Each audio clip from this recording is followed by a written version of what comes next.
લંપટ આસારામની મુશ્કેલીમાં થઈ શકે છે વધારો। શરતી જામીનનું પાલન ન કરતા લેવાઈ શકે છે કડકમાં કડક પગલાં। લોકોની વચ્ચે મેળાવડા ન કરવાના કોર્ટે શરત આપ્યા હતા, એ શરત ચૂક્યા છે આસારામ। પાલનપુર અને મહેસાણામાં મેળાવડા યોજ્યા આસારામે વચગાળાના શરતી જામીનનું ઉલ્લંઘન કર્યું છે। સુપ્રીમ કોર્ટે આસારામને શરતી જામીન આપ્યા છે। વર્ષ 2013ના દુષ્કર્મ કેસમાં આસારામને શરતી જામીન આપ્યા છે। એ જામીન આપેલા હતા, તેનું પાલન ન કરવાને લઈને તેની સામે કડકમાં કડક પગલાં લેવાઈ શકે છે।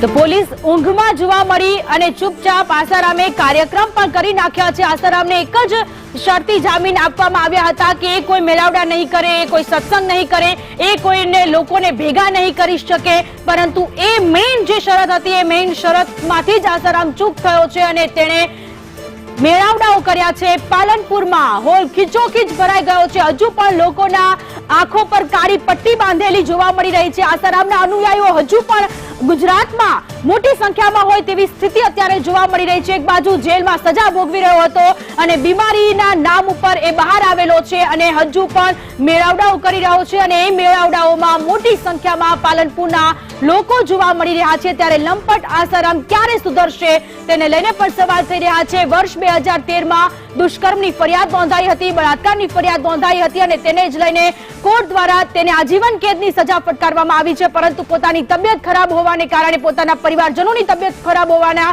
રીઝન મૂકી અને તેને જામીન લીધેલા છે અને એ જામીનમાં પણ કોર્ટે શરતી જામીન આપેલા હતા, પરંતુ એ શરતી જામીનનું પણ પાલન નથી થઈ રહેલું અને લંપટ આસારામ કે જેણે પાલનપુરમાં મેળાવડાઓ કર્યા, પોતાના અનુયાયીઓને બોલાવ્યા અને પ્રવચન આપ્યું હોવાની પણ અત્યારે વિગતો મળી રહી છે। ત્યારે ટીવી સ્ક્રીન પર એક્સક્લુઝિવ દ્રશ્યો અમે આપણા સુધી પહોંચાડી રહ્યા છે કે આસારામ કે જેને હજુ સુધી કોઈ પ્રકારની ગિલ્ટ ન હોય તે પ્રકારની સ્થિતિ અત્યારે જોવા મળી રહી છે। વર્ષ 2013માં પોતાના જ આશ્રમમાં રહેતી બે બહેનોની સાથે દુષ્કર્મ આચર્યું હતું, બળાત્કાર કર્યો હતો અને ત્યારબાદ કોર્ટ દ્વારા તેને આજીવન કેદની સજા ફટકારવામાં આવી છે।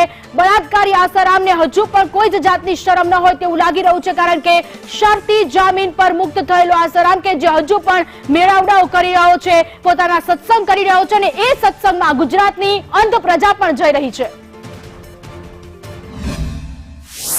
હાલમાં જે જામીન આપવામાં આવે છે, જે કન્ડિશનલ જામીન, ઇન્ટ્રીમ જામીન છે, એમાં શરતોને આધીન જે જામીન આપવામાં આવે છે એમાં જણાવવામાં આવ્યું છે કોઈ સાધકો જોડે મળવું નહીં, કોઈ પબ્લિકના માણસો જોડે મળવું નહીં અને ક્યાંક ને ક્યાંક જો જે શરતો છે એનો ભંગ થશે તો સરકાર દ્વારા અથવા પોલીસ દ્વારા જો એને ચેલેન્જ કરવામાં આવે તો ઇન્ટ્રીમ જે એના જામીન છે તાત્કાલિક અસરથી રદ થાય આસારામના અને એમને પાછા જ્યુડિશિયલ કસ્ટડીમાં જવું પડે।